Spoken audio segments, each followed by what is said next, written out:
Good day and welcome to Breakfast Show.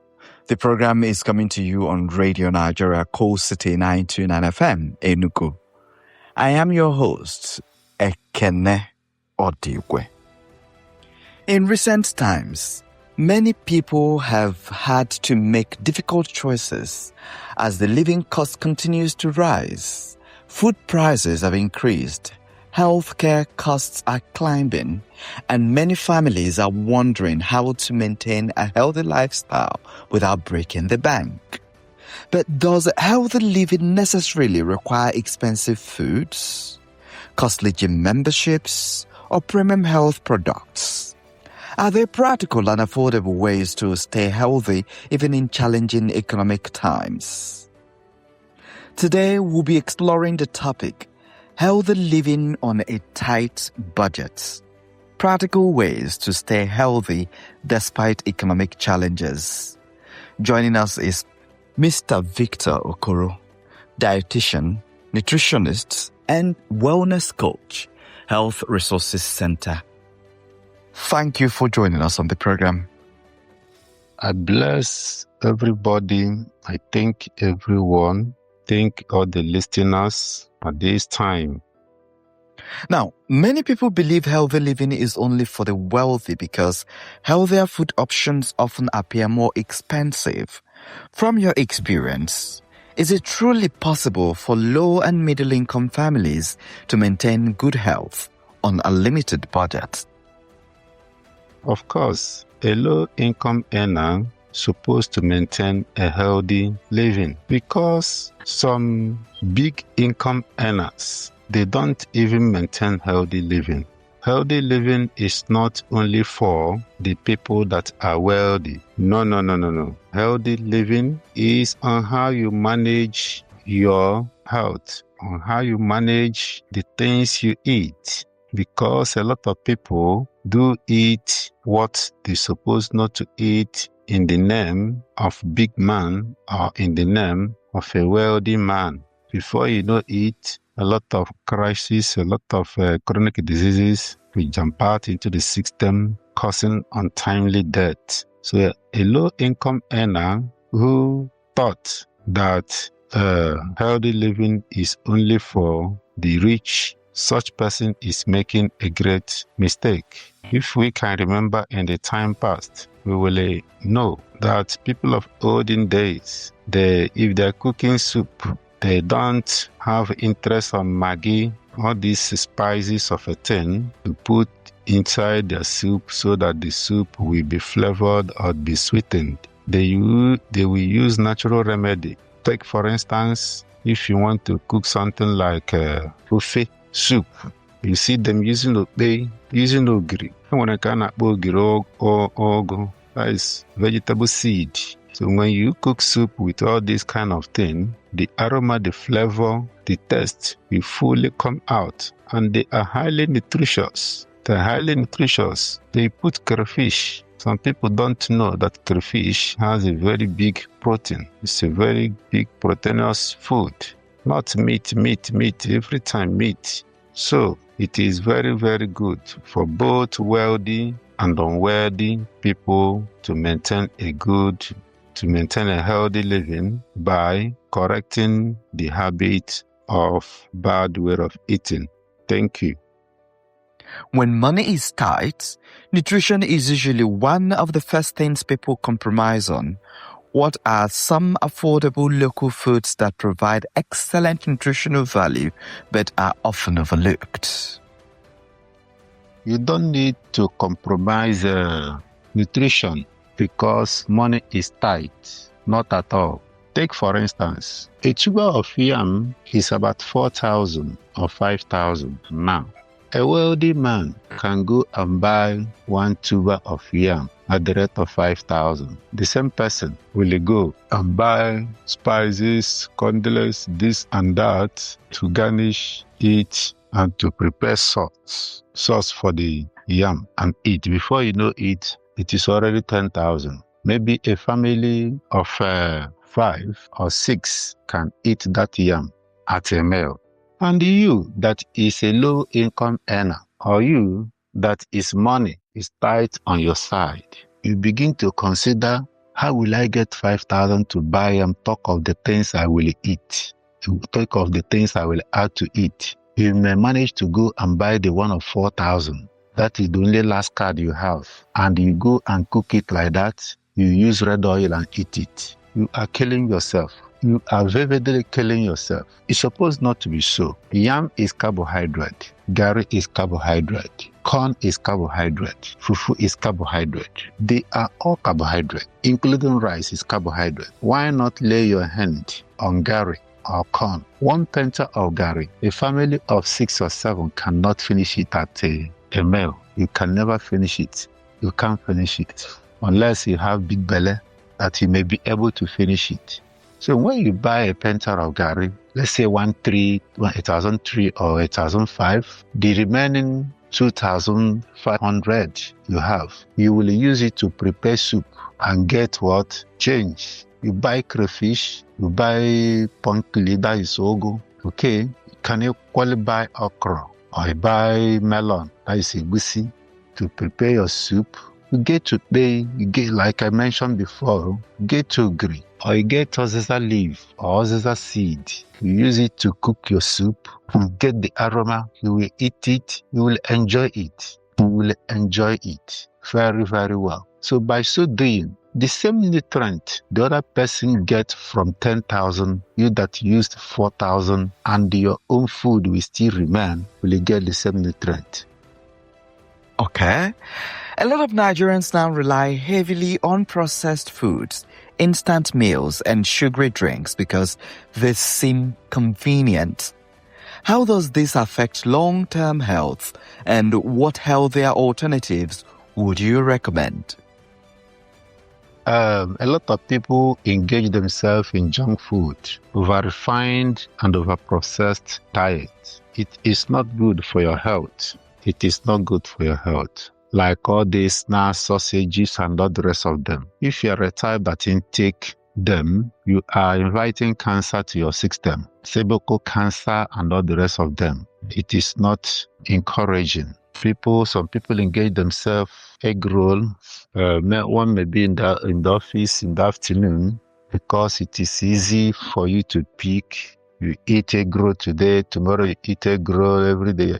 Some used to eat even 2, 3 at a go. You're not helping yourself, especially adults. What are you inviting into your system? You're inviting cholesterol. From cholesterol, you start experiencing BP. From BP, you begin to experience partial paralysis. And from partial paralysis, death will be pricing such a person because of lack of knowledge or ignorance. However, I will advise, instead of all this junk food, one can equally, as a low-income earner precisely, it can equally prepare a nice dish. Can equally prepare a nice dish and take it to your office or take it to your working places so that the junk food will be averted. Even if you're eating junk food, it will be occasionally, not from time to time. You are living on it. It is not ideal at all. Now, what kind of dish can you prepare? Do you not know that one can cook rice, which he will take to his office or to his working places with scent leaf? When you use scent leaf to cook rice, you will enjoy it so much. If you have big money, you can equally add crayfish. Okay? You add red oil to that food. Add red oil. You can equally add cucumber. Okay? But when you join all these things together, your rice will be very romantic. The taste will be very romantic. The flavor will be romantic and highly appetizing. When you eat it, you get a nice nutrition into your system. You can equally use cucumber, crayfish, and cook beans to take it to your working places or to your office as your lunch, so as to avert intake of junk food, refined and overprocessed diet that have been causing a lot of harms and damages into the life of people today. Many listeners may be surprised to learn that some of the healthiest foods are actually traditional foods. Can you share examples of indigenous Nigerian foods that support good health and are still relatively affordable? There are so many Nigerian food that can make you to be healthy and also affordable. Low income earner can afford them. Take for instance, one may wake up in the morning and decide to make pap for a family of 5 or 6. That pap you take in the morning may cost you 300 naira or 400 naira. Okay, let's say you add about 4 cups of beans, which may cost you around less than 1,000 naira. So what will you use to cook the beans? As I have mentioned before, you can add onion to your beans, you add red oil and crayfish. Your beans is well cooked and well prepared. You eat it with your family. You must not say, let me go and buy a loaf of bread, 2,200 naira. Let me buy tea. Let me buy milk to use it as my breakfast. Before you get all these things I mentioned now, and it is junk food, before you get all these things, you have already spent not less than 4,000 naira. But what did it take you? Nigerian food, this traditional food you can prepare by yourself. Some people don't even know that pap, you must not buy pap, akam. You must not buy akam at the market. In your home, you can prepare akam. When you prepare it, abru fridge. You don't have fridge. That bag where you put that your pap, tight it very well, put it inside water. It may last even 1 month. Nothing will happen to it. What you have to do is to be changing water every day. Anytime you want to go there and collect pap, you open it and collect pap and tight it again and change the water. That's all. So, stressing yourself the way Emilia or Amara is eating in her home, you must eat like that. You are not helping yourself. What you have to do is to lay your hand on the one you can afford and make sure that you are balancing the diet, because diet is anything you put into your mouth, and a lot of people eat to die. They don't eat to live. So in that diet, how are you mixing it? How are you mixing the diet? World Health Organization, like Regional Plus Organization, American Diabetes Association, Institute of Cancer Research, and Center for Disease Control and Prevention advise us to change our eating habit. So we need to change our eating habit, not much processed and over-refined diet from time to time, ignoring the local or Nigerian food that is very, very affordable, more than those ones we are thinking that these or that are the best. If you're just joining us, this is Breakfast Show on Coal City 99 FM, Radio Nigeria Enugu, and we're talking about healthy living on a tight budget. Practical ways to stay healthy despite economic challenges. Our guest is Mr. Victor Okoro, Dietician, Nutritionist, and Wellness Coach, Health Resources Center. And remember, you can join us on coalcityfm929.net.ng. Now, back to you, Mr. Okoro. Beyond food and exercise, sleep and stress management are critical to overall well-being. Economic hardship can create anxiety and emotional strain. How can people protect their mental and emotional health during difficult times? Yes, I concur that economic meltdown or hardship can create anxiety and emotional strain. However, one suppose not to overthink or over-worry himself or herself because of economic crisis. In a situation like this, what one's supposed to do is to draw nigh to God, because the word of God says, if you draw nigh to me, I draw closer to you. So when one does this, you make out time to pray, and you make conscious effort to see that you lay your hand or you engage yourself on something doing. The word of God says, whatsoever your hand findeth you to do, start doing it. Don't go and relax and waiting that manna will fall from heaven. It is impossible. It is not true. Manna will not fall down from heaven.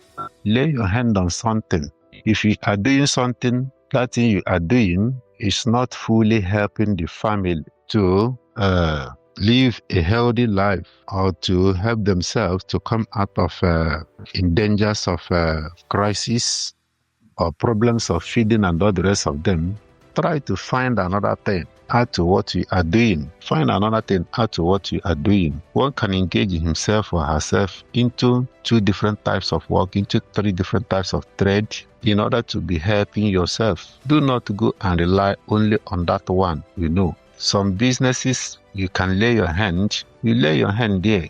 Giving complaint, no market, no business, no work, no payment from working places. No, find something adding to what you are doing. Now, many people turn to supplements and health products, believing they are necessary for good health. What should our listener know about supplements, especially when operating on a limited budget? Supplement, a lot of people engage themselves in supplement. Food supplement is good because it's a natural remedy. But if your money cannot afford food supplement, there are things you can do in order to get even better than someone that is taking food supplement. I have said something that is related to this before. World Health Organization, renowned class organization, American Diabetes Association, Institute of Cancer Research and Center for Disease Control and Prevention, they categorically state that the world is losing the battle of health to deadly and chronic diseases such as cancer, diabetes, tuberculosis, hypertension, and partial paralysis. So all these cases are trooping in because of what we are engaging ourselves into, calling diet. So what they advised us to be doing is to be facing back to nature. And how can you face back to nature? That place you are living, find a little garden, do cultivation, do plantation there, get everything you are going to eat naturally. Try to get a natural remedy from where you are living. If you remember in the time past, the banana will be at the back of yard and ripe. When you pluck banana, if you're leaping banana, you get the whole taste, the whole aroma, and the whole flavor of banana. This time around, it is not so.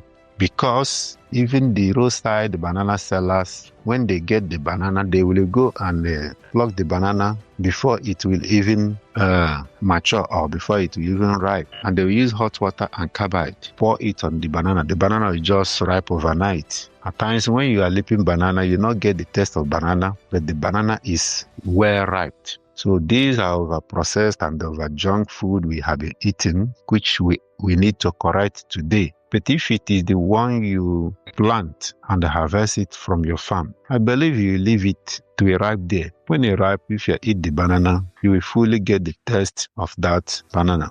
It's very, very important for us to change the way we eat and the things we pursue on a daily basis. That is not the right thing. There is a growing market for miracle cures and quick fix health products. Some people assume that healthy living requires making drastic changes overnight. In reality, what small daily habits can make the biggest difference over time? Okay, so many people assume that a healthy living requires making drastic changes overnight. It is not true. Healthy living is not something you will just wake up in the morning and make an instantaneous change. It is something you will do gradually because it is not what you have been doing before. So you will gradually cue to it. Take for instance, you are a type that doesn't do exercise, which we supposed to underline that exercise contributes good 10% of a good health. When you wake up in the morning, you can do little jogging, you can do press up, you can climb staircase severally, provided the heat comes out of your system. You have done a great exercise and it has contributed to your healthy living. If you don't have time at noon to have a siesta, 1 hour or 2 hours, at night, make sure that you have a sound sleep for about 8 hours in order to maintain a healthy living. Not when you go in, let's say around 9 o'clock or 10 o'clock, midnight, you wake up, you carry phone, you carry television, you begin to watch, you are stressing your brain. When you stress your brain, it causes brain harm, it causes brain problem that may be putting you into one problem or the other. Have you not seen a person, maybe while watching television, he slump and die? Because the brain has been overloaded.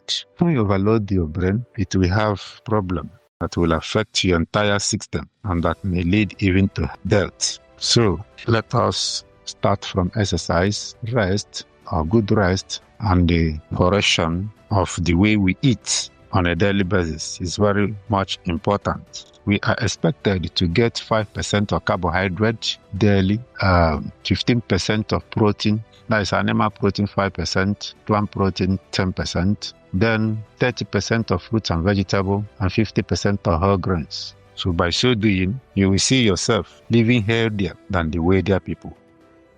As we conclude, what final message would you like to leave with listener about maintaining good health despite financial pressures and economic uncertainty?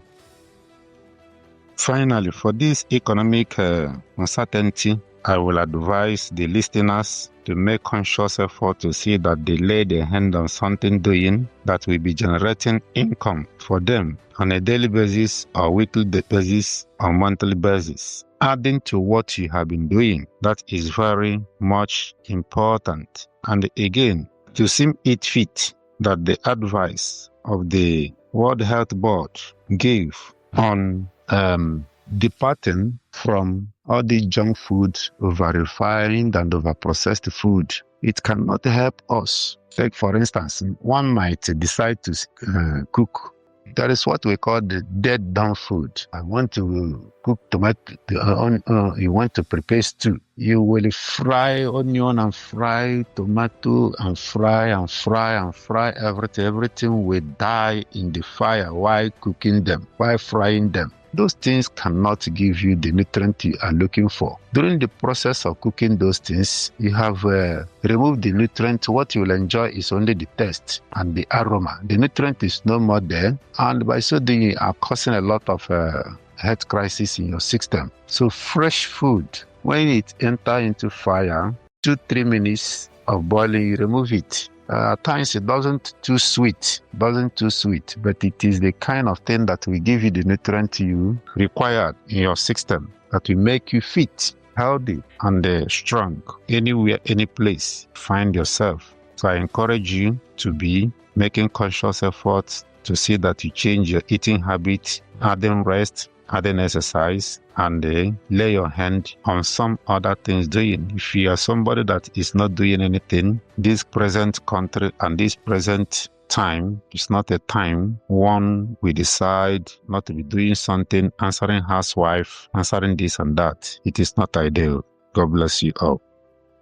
Thank you very much, Mr. Victor Okoro, dietitian, nutritionist, and wellness coach, Health Resources Center, for sharing these practical insights on healthy living during challenging economic times. Good health is not always about spending more money. Often, it is about making informed choices, adopting healthy habits, and maximizing the resources available to us. All right? Thank you for listening. Wishing you good health and well-being. Stay tuned for more informative programs. This is Breakfast Show on Coal City 929 FM, Enugu, and the producer has been Jude Obu. Supervisor is General Manager, Coal City FM, Kate Nebo. The Zonal Supervisor is the Deputy Director Programs, Radio Nigeria, Enugu Zonal Station, Joy Obichilata, and the Executive Producer is the Zonal Director, Radio Nigeria, Enugu Zone, Dr. Ikechukweze. My name is Ekene Odigwe. Thanking you for listening. Good morning.